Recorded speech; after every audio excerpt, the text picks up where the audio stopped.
Okay, I am live. All right, I am going live today in my Facebook group. I haven't been live in my Facebook group in a very long time.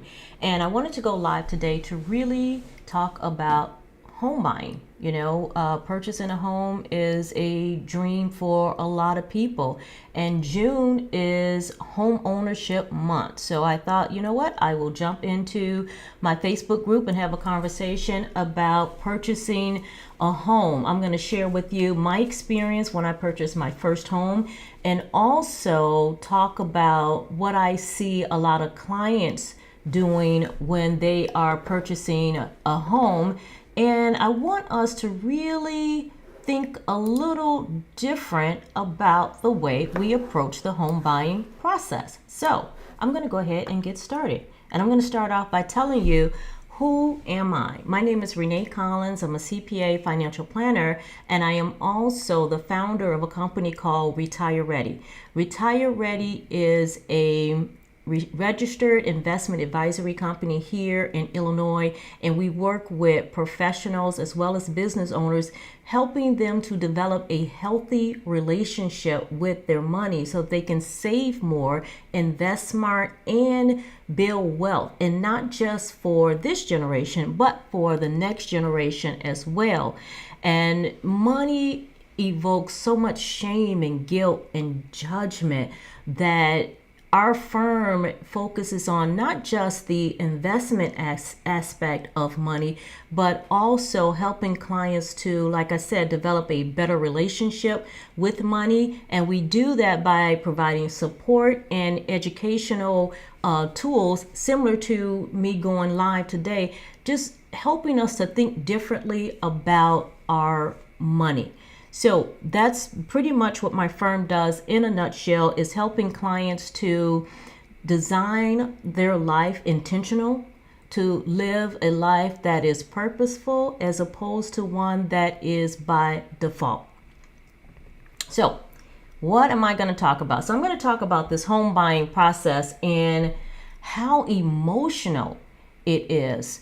So if you are in the market to purchase a home, or maybe you are downsizing your home, or maybe you are moving into your forever home, wherever you are on this home buying process, you know how emotional it can be. When you walk into that dream home, when you walk into that home that you say is, oh wow, this is my house. Right away, you start to visualize where you're going to put the furniture. If the home has, say, an island, you'll start thinking about, oh, I could see my family sitting around this island on Sunday mornings for breakfast. Or you start to visualize, having family dinners around in the during the holidays around the dinner table. It is such an emotional process. You start building these memories in your head before the process has even started. The problem with this is that when we get our emotions so wrapped up in our money, it can send us on an emotional financial cliff. And that's something that I don't want to happen to you. Think in terms of facts over your feelings. And we're going to go through how to really sit down and start to crunch these numbers and think about this home buying process as more about the numbers and how does that impact your financial goals, as opposed to getting so wrapped up into the home purchase that we forget the fact that the home purchase is not our only financial goal. And I think that's part of the problem. At least it was for me when I purchased my home. When I purchased my home back in, what was it, maybe 1996, I can't even remember, but I knew I was fresh out of graduate school. And I decided, okay, I want to purchase a home. I was a single mom. And what I did was I just went to go see a loan officer, gave them some financial information. They gave me a sheet of paper and said, hey, this is what you can afford. I didn't even do a budget. I had not done a budget. And what I see in practice is that oftentimes when clients come to me, they haven't done a budget either. And so they don't know what they can truly afford. You know, when you're going down this process of this home buying process, there's some things that I want you to think about. And we're going to come back to that budget and the money in a second. Think about, what are your home ownership goals? How long do you plan to stay in the home? Where do you want to live? Is the school district, is that important to you? What size home do you want? Do you want a 3-bedroom, 4-bedroom? What type of community you want to live in? Write all of these things down. And that's going to be important because you're going to also have to prioritize that list, because there may be some things that you will have to, go back and maybe change, because it's going to be a trade-off. It's always going to be a trade-off. And next, when you go see a loan officer, they are going to use the 2836 rule. Most of them will use the 2836 rule and this is just a general guideline. There are a number of guidelines that are available for those who are, seeking a home.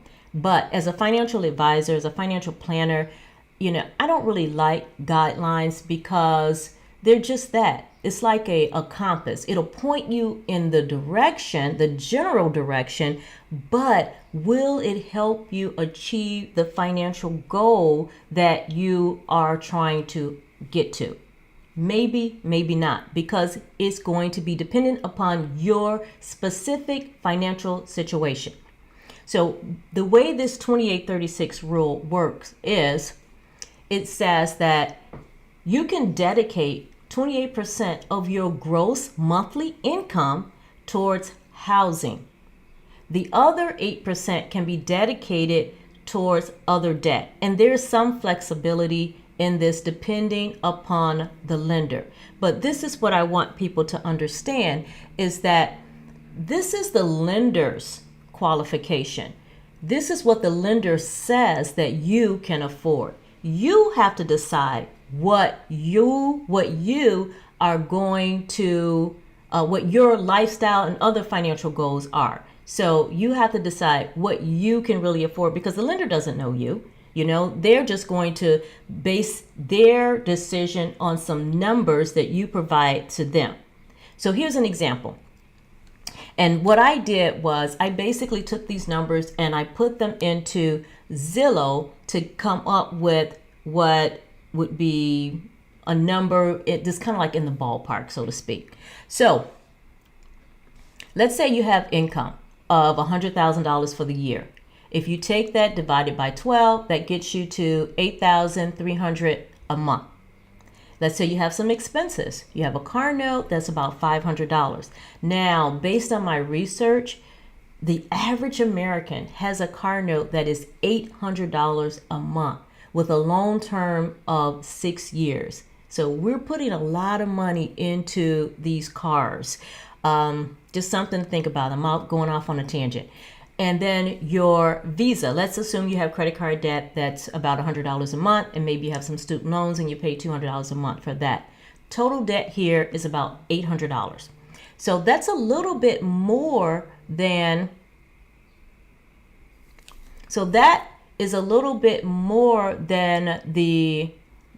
gross, the 8% gross that I mentioned in the prior slide. And like I said, some lenders, they will have some flexibility in terms of how much debt you can have, because it's also going to be dependent upon how much money you're putting down as well. And so based on the calculation, the debt and the salary, the maximum housing amount is $2,109 in this particular illustration. And like I said, what I did was I took those numbers and I put them into Zillow's calculation to come up with that. And so based on that, if you have a housing note or a housing payment of $2,109, then you can afford a home up to $241,000. Okay. And then this will also show you what that breakdown looks like. If you're putting down less than 20% down on a home, then you're going to have to pay PMI. PMI is private mortgage insurance. This example assumes that your property taxes are about 2% of the purchase price. I think that's kind of high for this example, but I live in Illinois. That's about what we pay. So if you are in another state, you may not be paying as much as 2%. In Illinois, it could be 2% plus. We pay a lot in property taxes. So it also assumes that your insurance is about $125 a month. And if you have HOA fees, then that will also go into this calculation. Now, the other assumption that I made was that your interest rate would be 5.9%. So again, based on the information that I put into Zillow, it says that you can afford a home up to $241,000, okay? But again, this gives you a ballpark based on your facts, and a lender will come out with something somewhere around here. It could be $2,100, $2,200, somewhere in that ballpark. And I forgot about the down payment. The down payment here is $9,000. That's what I'm assuming. Your down payment, depending on how much you put down, it could be the amount of home that you could afford could be higher, or it could be lower.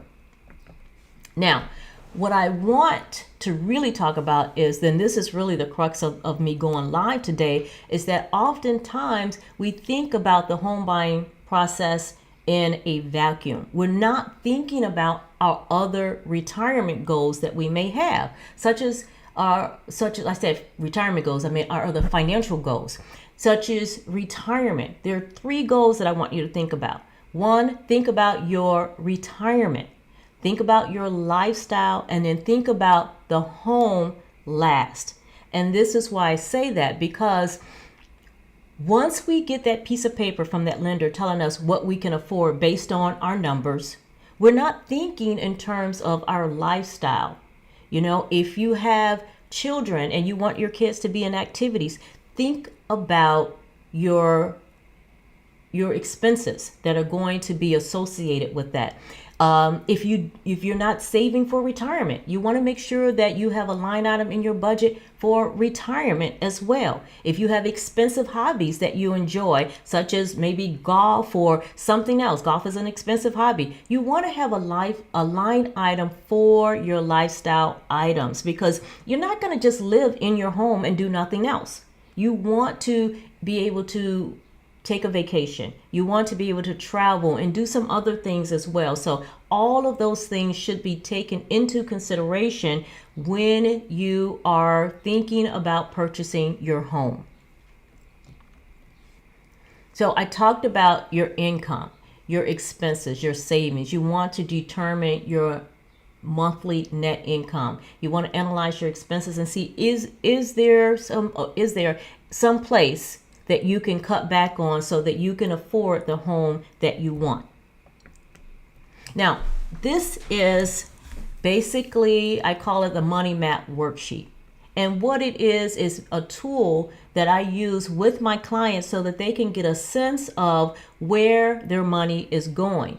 It is a great tool for someone that is in the market to purchase a home, because you can use this tool to see how much your income is. What is your monthly income? And this is going to be gross. And you can get all this information, at least the income and the taxes. You can get that information from your pay stub. Take a look at it and see, what is your gross monthly income?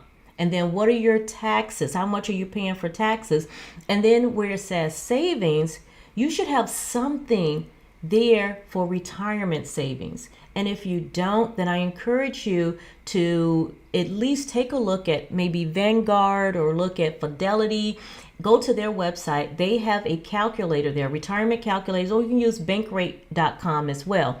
Go to these websites and figure out how much should you be saving for your retirement. Now, ideally, you will work with a financial planner to help you do this. But if you're not ready to work with a financial planner, then at a minimum, go to these websites and figure out how much you should be paying on a monthly basis, how much you should be saving towards your retirement savings. Please, please, please have a number in that column. And then if you don't have an emergency fund, you want to make sure that you are putting some monies away for an emergency. Now, I read an interesting statistic that basically said that less than 42% of Americans have $1,000 saved up. 42%, less than. And it said less than 58% of Americans have $5,000 saved. So I am going to recommend that you have retirement savings, you have an emergency fund, that you are also adding into your budget. Okay, on a monthly basis, you should have something going into future savings. And then if you have, certain lifestyle expenses that are important to you, you want to save, if you want to, not I should say, you want to travel, if you have children that you want to have in various types of activities, make sure that you have that in your budget as well. Now, this sheet doesn't show it, but there are other line items on this sheet that will have a line item for your travel and other personal items as well. And then once you fill that in, then see what you have available for housing. Most people don't do it this way. They figure out their housing first and then they plug in everything else. And the problem again with that is that you have other financial goals that you want to achieve. You may want to be able to help your children graduate from college debt-free. All of these financial goals should be considered when you're thinking about your home purchase. So make sure that you're thinking about not just the home, but just take your top three. Take your retirement. That's going to be a priority. You're not going to work forever. And then you want to think about your lifestyle. What are some of the things that you enjoy? You want to travel. Maybe you like to go shopping from time to time. Make sure all of those things are in your budget, and then add in your housing, because I see housing as a lifestyle asset. I don't see it as an investment. A home does not produce income for you. It maybe depending on where you are will help you build wealth, but that again depends on where your home is located. So there's a possibility to build wealth. But when I think about investments, I think about two things. I think about one, it's providing me with income today, and it's going to provide me with potential wealth in the future. So those are the two things that I think about when I'm thinking in terms of wealth. And I don't see a home as, this investment per se, Fingers crossed that it does help you increase your wealth over time. But again, it depends on where your home is located. And the other things you want to consider is your down payment. You want to make sure that you have enough in savings for your down payment and your closing costs. The closing costs could be anywhere from 4 to 5% of the price of the home, again, depending on where you live. In Illinois, it's usually somewhere between 5 and 8% of the purchase price. And the more money you can put down on the home, the better. If you can put down 20%, that will help you to avoid the private mortgage insurance and provide you with some of the best loan terms. So establish your savings account or your savings plan as well. And that's really about it. So wherever you are on your home journey, just remember that it is not to be taken in a vacuum. There are other financial goals that you want to achieve. You don't want to put yourself in a position where you are house poor and you can't do anything else. I've seen it happen, and I really want to help people to make better financial decisions. And that really starts with having an understanding of what's important to you, and taking your goals, prioritizing those goals, and then allocating your money towards the things that matter most to you. So that's it. I will drop a link to the spending plan into the chat. And if you have any questions, you can always reach out to me. In the meantime, you guys take care and go be great today.